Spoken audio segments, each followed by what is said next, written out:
നമസ്കാരം. ഗ്ലോബൽ സമയത്തിലേക്ക് സ്വാഗതം. US സ്വപ്നം കാണുന്ന ലക്ഷക്കണക്കിന് ആളുകളെ ആശങ്കയിലാഴ്ത്തുന്ന ഒരു പുതിയ വാർത്തയാണ് ഇപ്പോൾ പുറത്തു വരുന്നത്. ഡൊണാൾഡ് ട്രംപ് ഭരണകൂടം വിസ നിയമങ്ങളും വിസ ഇന്റർവ്യൂവും ഇപ്പോൾ കർശനമാക്കിയിരിക്കുകയാണ്. ഇതിന്റെ ഭാഗമായി US വിസ ഇന്റർവ്യൂവിൽ ആളുകൾ കൂടുതൽ കർശനമായ ചോദ്യങ്ങൾ നേരിടേണ്ടി വരും. അത്തരത്തിൽ US വിസ ഇന്റർവ്യൂവിൽ ചോദിക്കാൻ പോകുന്ന 2 പുതിയ ചോദ്യങ്ങൾ നിങ്ങളുടെ അപേക്ഷ തള്ളാൻ കാരണമായേക്കാം എന്നാണ് ഈ റിപ്പോർട്ടുകൾ സൂചിപ്പിക്കുന്നത്. അത് കേവലം ഒരു ചോദ്യമല്ല, മറിച്ച് നിങ്ങളുടെ കരിയറിനെയും വിദേശയാത്രയും ബാധിക്കുന്ന ഒന്നാണ്. എന്താണ് ട്രംപ് ഭരണകൂടം കൊണ്ടുവരുന്ന ഈ പുതിയ വിസ പരിഷ്കരണം? എന്തൊക്കെയാണ് ആ ഭയപ്പെടുത്തുന്ന ചോദ്യങ്ങൾ എന്നാണ് ഇന്ന് നമ്മൾ വിശദമായി നോക്കുന്നത്. 2025 തെരഞ്ഞെടുപ്പ് വിജയത്തിന് ശേഷം US ഇമിഗ്രേഷൻ നിയമങ്ങൾ കർശനമാക്കാനാണ് ട്രംപ് ഭരണകൂടം ലക്ഷ്യമിടുന്നത്. ഇതിന്റെ ഭാഗമായി എക്സ്ട്രീം വെയിറ്റിംഗ് എന്ന രീതിയാണ് അവർ ഇപ്പോൾ നടപ്പിലാക്കുന്നത്. ഓരോ വിസ അപേക്ഷകനെയും അതീവ ജാഗ്രതയോടെ പരിശോധിക്കണം എന്നതാണ് ഇതിന്റെ പ്രധാന ഉദ്ദേശം. 2026 നടപ്പിലാക്കാൻ പോകുന്ന ഈ നിയമം പ്രധാനമായും ലക്ഷ്യം വെക്കുന്നത് US വരുന്നവരെയാണ്. ഇങ്ങനെ വരുന്ന വിദേശികൾക്ക് US സംസ്കാരത്തോടും നിയമങ്ങളോടും എത്രമാത്രം ബഹുമാനമുണ്ടെന്ന് പരിശോധിക്കാനാണ് ഈ പുതിയ തീരുമാനം. US ഐഡന്റിറ്റി സംരക്ഷിക്കുക എന്ന ട്രംപിന്റെ നയത്തിന്റെ ഭാഗമായാണ് ഇത് നടപ്പിലാക്കുന്നത്.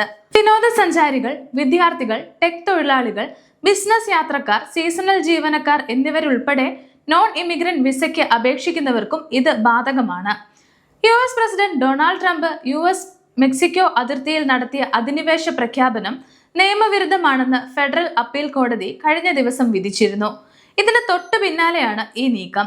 US സ്റ്റേറ്റ് സെക്രട്ടറി മാർക്കോ റൂബിയോയുടെ ഓഫീസിൽ നിന്നുള്ള സന്ദേശത്തിലൂടെയാണ് പുതിയ വിസ ഇന്റർവ്യൂ ചോദ്യങ്ങൾ സംബന്ധിച്ച നിർദ്ദേശങ്ങൾ പുറത്തു വന്നിരിക്കുന്നത് എന്നാണ് the Wall Street journal report ചെയ്തിരിക്കുന്നത്. പുതിയ നിയമം ഉടൻ പ്രാബല്യത്തിൽ വരുമെന്നാണ് റിപ്പോർട്ടുകൾ. ഇതിനോടകം തന്നെ കോൺസുലാർ ഉദ്യോഗസ്ഥർക്ക് 2 ചോദ്യങ്ങൾ ചോദിക്കാൻ നിർദ്ദേശം നൽകി കഴിഞ്ഞു. എന്തൊക്കെയാണ് ഈ ചോദ്യങ്ങളെന്ന് നോക്കാം. 1. നിങ്ങളുടെ സ്വന്തം രാജ്യത്തോ അതോ സ്ഥിരതാമസമാക്കിയ സ്ഥലത്തോ നിങ്ങൾ എന്തെങ്കിലും തരത്തിലുള്ള ഉപദ്രവമോ മോശം പെരുമാറ്റമോ അനുഭവിച്ചിട്ടുണ്ടോ? അടുത്തത്, നിങ്ങൾ US നിന്നും വീണ്ടും നിങ്ങളുടെ രാജ്യത്തേക്ക് മടങ്ങുമ്പോൾ എന്തെങ്കിലും ഭയം ഉണ്ടാകുമോ? ഈ 2 ചോദ്യത്തിനും നിങ്ങൾ ഇല്ല എന്ന് മറുപടി നൽകേണ്ടി വരും. ഇനി ഉണ്ട് എന്നാണ് നിങ്ങൾ പറയുന്നതെങ്കിൽ നിങ്ങളുടെ US വിസ നിരസിക്കാൻ കാരണമാകും. ഉദാഹരണത്തിന്, നിങ്ങൾ 5 വർഷം US താമസിച്ചിട്ട് തിരിച്ച് നാട്ടിലേക്ക് പോകാൻ നിങ്ങൾക്ക് പറ്റില്ല, മാനസിക പ്രശ്നങ്ങളോ ഭയമോ ഉണ്ടാകുമെന്ന് പറഞ്ഞാൽ അപ്പോൾ തന്നെ നിങ്ങളുടെ വിസ ബ്ലോക്ക് ചെയ്യാനാണ് നിർദ്ദേശം. ഇനി നിങ്ങൾ കള്ളം പറഞ്ഞതാണ് എന്ന് അവർക്ക് മനസ്സിലായാൽ എന്ത് ചെയ്യും എന്ന സംശയവും പലർക്കും കാണും.